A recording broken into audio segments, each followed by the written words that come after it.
Hello students, this is Professor Rajesh Kale from working as a workshop superintendent in MIT Polytechnic, Kothur, Pune. Today, in today's video lecture, we are discussing about industrial robotics. This is your third unit outcome. You have to select a robot for a given application. And that too, its sub-unit outcome is industrial robotics, and you have to understand the anatomy of robot, that is structure of robot, how robot is made. Now you can compare your structure with the structure of the robot, because human beings are the people who are creating robots. So they are trying to replicate themselves, or they can make their own duplicates in such a way that they can work for longer period of time. That is why the robots have come into picture, which are coming in the category of flexible automation. So having said that, we'll start the slide. The first slide agenda is to study the structure of robot. The key takeaways are you have to understand the meanings of the following, that is manipulator, link types, what are the different types of links, what are the different types of joints, what are different types of degree of freedoms, what is a workspace, and what is wrist assembly of a robot. So first slide is again giving you the introductory part of industrial robotics. These are industrial robots are tough and tireless, are capable of handling variety of jobs, right from material handling to complex assembly tasks. They can perform in hazardous environment. They improve your productivity. They reduce your manufacturing cost. They can perform complex jobs. They can even cope up with changing condition in workplace when fitted with sensors and adaptive controllers. So they can do a lot of things as compared to human being. When it is compared on the same terms and human being is applied or a person is working there, naturally his efficiencies will fall down after a certain period of time because of fatigue and because of other factors as being taken into consideration. So let's take the another slide. The next slide is robot anatomy. Anatomy of robot is also known as structure of robot.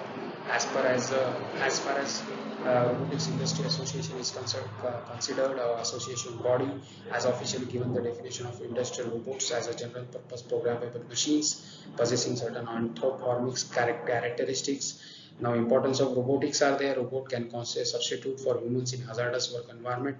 Robot is a flexible manufacturing setup. Robotics is a branch in which you can study robots. So that is also a difference you have to keep in mind. Consistency and accuracy not attained by humans. You cannot repeat. Repeatability and accuracy is not achieved in human beings. After a certain period of time, he will not be in position to reproduce the same results as the robot can do efficiently. Can be pre-programmed. We cannot be reprogrammed. We have to take a power nap of 2 hours, 1 hour, whatever is 6 hours of sleep is compulsory for a human being for his body to work fine. So there on the other side, the counterpart cannot sleep for years to come. Anatomy of industrial robot deals with assembling of outer components of robots such as wrist, arm, and body components of robot. Internal is not involved. External, whatever is connected to the robot, brings to the anatomy of robot. Manipulator is the first part that we have to discuss under anatomy of robot. Manipulator comprising of base, arm, and wrist. Now you have to understand base, arm, and wrist. The same can be correlated, the analogy can be correlated with the human structure. Are most obvious part of the robot. Robot movements are executed by mechanical parts like links, power joints, transmission systems, along with internal sensor housed within the manipulator. So there are so many complex things going into it, and what it makes is a manipulator. Manipulator is the external part of the robot. Now comes the joints. What are the different types of joints? Now joints provide relative motion. You have to keep that in mind. They provide relative motion. You can compare joints with your hand joint or leg joint or shoulder joint, or the joints which are there in your body. Then collinear joints are there, orthogonal joints are there, rotational joints are there, revolving joints are there, twisting joints are there.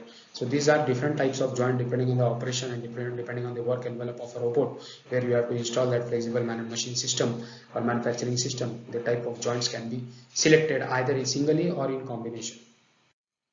Then links. Links are rigid members between joints. They are shown exceptionally well with the human arm, in which red color dots are representing the joints and blue color lines are representing the links.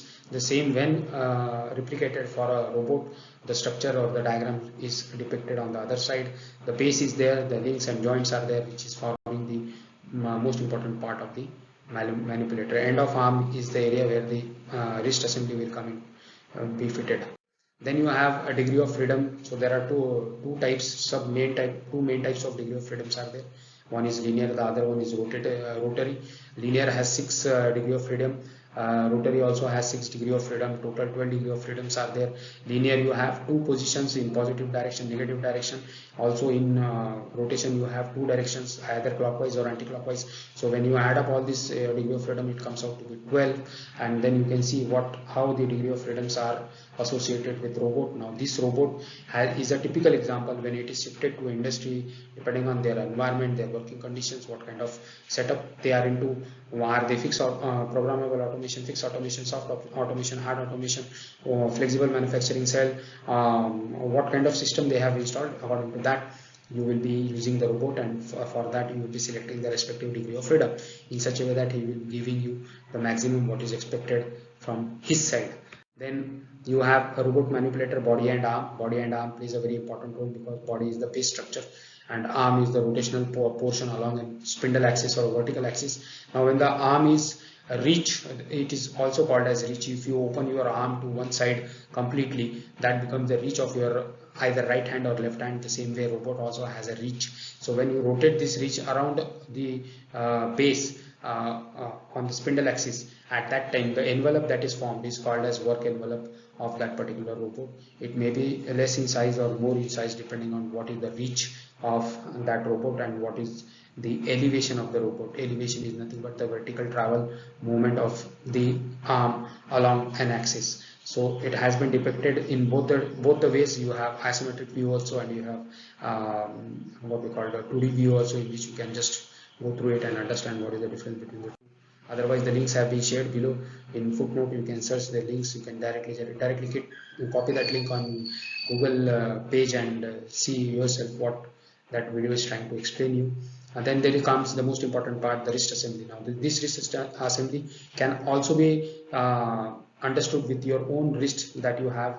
Two wrists you have, one left wrist and the other one is the right wrist. So wrist assembly is, the wrist is nothing but the hand with fingers and stuff. So that portion becomes the wrist of your part of your body. Wrist assembly is there for orientation of object. Now there are three most important what we call motions that you have to keep in mind. One is roll, the other one is yaw, and the third one is pitch. Pitch is bend of the arm from the pivoted point as shown in the diagram. It can move in positive clockwise direction, negative anti-clockwise direction. The same is the yaw. Yaw is the motion of that particular roll in along that axis in 180 degree, and that is half circle, either to the negative side or to the positive side. And then there is a roll. The roll is nothing but the rotational motion of that wrist, which is 360 degree in revolution, either in positive direction or in negative direction. So wrist is nothing but wrist roll is directly connected to the end effector, which is then connected to the faceplate of the wrist assembly. So that is how it looked like. So the 2D diagram and 3D diagram of actual robots, and the schematic representation with the link has been shared, so that you can just click on that link and see the results by yourself. It's a very interesting field.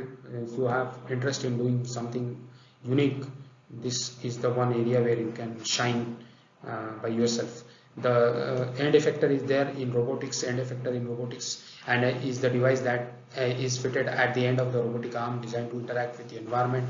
The exact nature of this device depends on the application of robot. Now there are different types of end effectors. They could be impactive with jaws or claws, ingressive, that could be pins or needles, astrictive, that could be suction forces, vacuum, stuff like that, contiguities, that is requiring direct contact for adhesion to take place, such as gluing robots you have seen in automobile industry. So they are gluing so that all the material that are to be fitted with respect to gluing, that is the main shield or the windshield, is to be glued on the frame of the car body. The front frame and the front glass and the back glass, these are to be glued into the car body. So the gluing robots are there. So depending on what kind of operation you are applying that flexible manufacturing system, or you are applying robots there, which environment in which they will work, according to that the type of end effector is selected.